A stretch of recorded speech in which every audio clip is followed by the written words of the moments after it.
Un nez qui s'allonge au moindre mensonge, un corps de bois plein de vie, des oreilles d'âne, une baleine, un renard, une fée, des choses-trappes à tous les coins de page. Pinocchio, le conte de l'italien Collodi, traverse le temps parce que Pinocchio, c'est nous.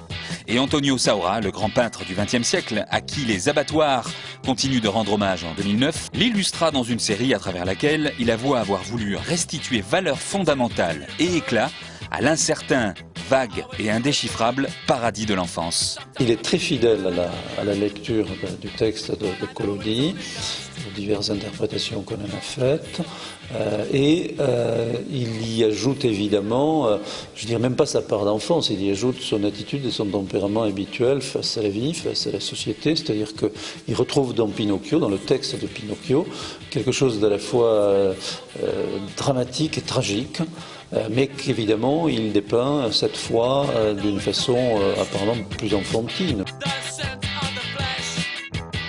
Parce que l'histoire de cette marionnette est merveilleuse. En fait, elle est de nous conter en quelque sorte l'incapacité de devenir un humain, puisque d'un bout de bois on ne peut pas faire un homme.